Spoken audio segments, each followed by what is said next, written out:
August 23, 1942. My name is Ivan Petrovich, and these pages are all I have left to anchor my sanity. The German 6th Army has reached the outskirts of Stalingrad. From my makeshift aid station in a bombed-out factory, I watch the city burn. The sky is a perpetual angry orange. We're desperately short of everything sulfonylamide, bandages, even clean water. I stitch wounds with a trembling hand, the same hand that once held my mother's as we walked by the Volga. That river, our beautiful, life-giving Volga, is now a graveyard of ships and a barrier choked with fire. September 15th. I met a boy today. Not a man, a boy.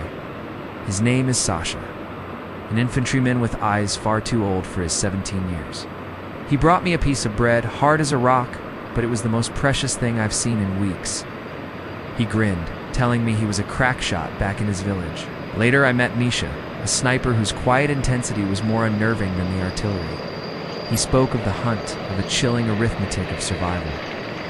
These men, these boys, are my brothers now. We share whispers in the dark, our breath fogging in the frigid air, bound together by the shared certainty that dawn may not come for all of us.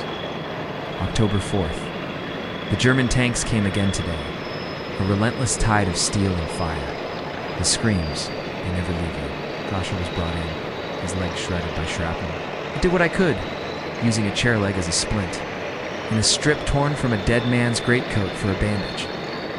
As he lay there, delirious with pain, he called out for his mother, my own sister Anna, her bright smile. I have to push these thoughts away. To remember my peaceful life, my father teaching me to fish on the Volga, is a pain sharper than any bayonet. My father warned me war corrodes the soul. I feel it happening, a slow, cold rust. October 28th, Misha is dead. The sniper's duel he finally lost. They brought him back, but there was nothing to be done. The quiet man who could kill from 1,000 paces is now just silent. The guilt is a physical weight. Did I do enough? Could I have warned him? The political commissar gave a speech about his heroic sacrifice for the motherland.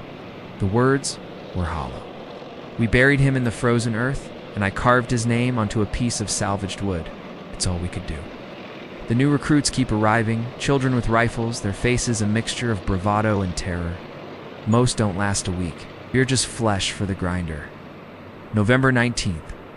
A strange sound rumbled through the city today. Not the usual German artillery. Came from our side of the Volga. A roar, a promise. Operation Uranus, they're calling it. Counteroffensive. For the first time in months, a flicker of something other than despair ignited in the darkness of our dugout. We don't dare to call it hope. Not yet. It's too fragile a thing. But as I look out at the scarred, frozen Volga, I see it is still flowing. Beaten, burned, but unbroken. Like us, we are still here, and we will endure. This city, this river of life and death will bear witness. My heart is heavy with the ghosts I carry, but tonight, for the first time, I believe we might just see the spring.